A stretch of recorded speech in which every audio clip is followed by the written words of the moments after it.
एक छोटे से गांव में दो भाई रहते थे। दोनों एक ही परिवार के थे, पर उनकी जिंदगी अलग अलग थी। बड़ा भाई शादीशुदा था और उसके परिवार की जिम्मेदारियां थीं, जबकि छोटा भाई अभी तक कुंवारा था। दोनों भाई मिलकर खेत में कड़ी मेहनत करते थे और हर साल अच्छी फसल उगाने की कोशिश करते थे। इस साल भी उनकी मेहनत रंग लाए और खेत में बेहतरीन फसल हुई। फसल की ढेरियां लग गईं, जिसे देखकर दोनों भाई बहुत खुश हुए। एक दिन खेत में काम करते करते बड़ा भाई थक गया। उसने छोटे भाई से कहा, खेत का ध्यान रखना, मैं थोड़ी देर के लिए गांव जा रहा हूं। इतना कहकर वह चला गया। छोटा भाई खेत में बैठकर सोचने लगा, इस साल फसल तो बहुत अच्छी हुई है, लेकिन मैं अकेला हूं। मुझे इतने अनाज की ज़रूरत नहीं है। बड़े भाई के परिवार की जिम्मेदारियां अधिक हैं, उनके लिए ज़्यादा अनाज होना चाहिए।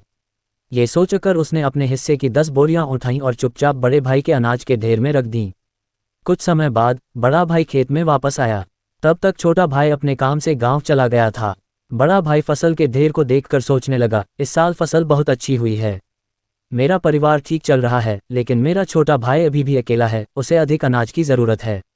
ये सोचकर बड़े भाई ने अपने हिस्से में से 10 बोरियां उठाईं और छोटे भाई के अनाज के ढेर में रख दीं। अगली सुबह जब दोनों भाई फसल देखने आए तो उन्होंने पाया कि अनाज के ढेर वैसा ही है जैसा पहले थे।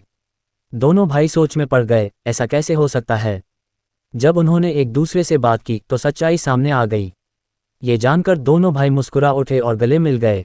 उनके इस प्रेम और त्याग की मिसाल पूरे गांव में दी जाने लगी। सीख: सच्चा भाईचारा वही होता है जहां बिना कहे ही एक दूसरे का ध्यान रखा जाए।